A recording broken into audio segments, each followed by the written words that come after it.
नमस्कार, मैं हूं अभिजीत कुमार और आप देख रहे हैं चेतना मंच। तृणमूल कांग्रेस के सांसद कीर्ति आजाद ने आरएसएस और बीजेपी पर जोरदार हमला बोला है। कीर्ति आजाद का कहना है कि इन दोनों पार्टियों के पास जनता को देने के लिए सिर्फ जुमले हैं। इसके अलावा उन्होंने पश्चिम बंगाल की मुख्यमंत्री ममता बनर्जी के इंडिया ब्लॉक की संभावित अध्यक्षता पर भी विश्वास जताया। दरअसल हाल ही में आरएसएस प्रमुख मोहन भागवत ने हिंदू एकता और भारतीय समाज की ऐतिहासिक विविधता को लेकर एक बयान दिया था, जिसमें उन्होंने हिंदू समाज को एकजुट करने की बात कही थी। उनके इस बयान के बाद कीर्ति आजाद ने कड़ी प्रतिक्रिया दी। आजाद ने मोहन भागवत के बयान को भ्रामक और सिर्फ जुमला बताया। कीर्ति आजाद ने कहा कि मैं आपको बता देना चाहता हूं कि आरएसएस के लोग शुरू से ही अंग्रेजों के साथ ही रहे हैं। देश के बंटवारे में उनकी अहम भूमिका रही है। दुनिया उन्हें जानती है। वे धर्म के नाम पर एकजुट होते हैं, लेकिन अगर आप उनसे पूछें कि आरएसएस या बीजेपी ने क्या किया तो उनके पास सिर्फ जुमले हैं। उनका काम सिर्फ लोगों को गुमराह करना है। इसके अलावा कीर्ति आजाद ने विश्वास जताया कि ममता बनर्जी आने वाले वक्त में इंडिया अलायंस की अध्यक्ष बनेगी और देश का नेतृत्व भी करेगी। उनका कहना था कि जो भी ममता बनर्जी के खिलाफ चुनाव में उतरेगा वो हार जाएगा। आरएसएस वाले शुरू से अंग्रेजों के साथी थे।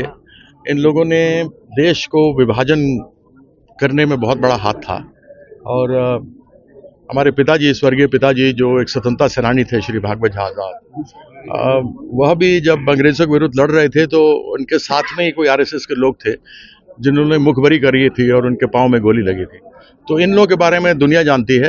ये धर्म के नाम पर जोड़ते हैं, लेकिन अगर इनसे कोई काम पूछिए कि आरएसएस ने क्या किया या इनके जो बच्चे हैं बीजेपी, उन्होंने क्या किया, तो केवल जुमले के अलावा और कुछ नहीं किया है। तो ये लोग आते हैं, इन लोगों का काम यही है, तोड़ना, लोगों के साथ में बरगलाना।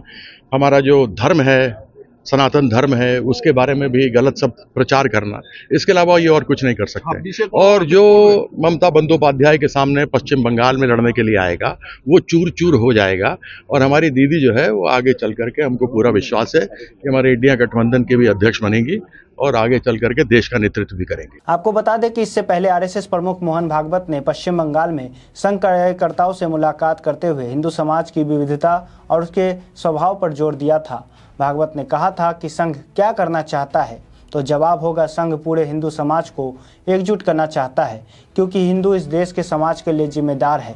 उन्होंने आगे कहा कि भारत केवल एक भूगोल नहीं है, बल्कि इसकी प्रकृति और स्वभाव बहुत पुरानी है, जो आज से नहीं बल्कि प्राचीन काल से है।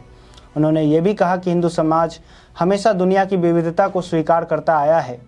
कुल मिलाकर देखें तो इस समय राजनीतिक बयानबाजी तेज हो चुकी है और हर दल अपनी विचारधारा और नेतृत्व को मजबूत करने की कोशिश कर रही है। अब देखना ये होगा कि ममता बनर्जी को अगर इंडिया ब्लॉक का नेतृत्व मिलता है तो उनके नेतृत्व में इंडिया ब्लॉक किस दिशा में जाएगा और आरएसएस और बीजेपी के ऊपर लगे जुमले के आरोप कितने सच साबित होंगे।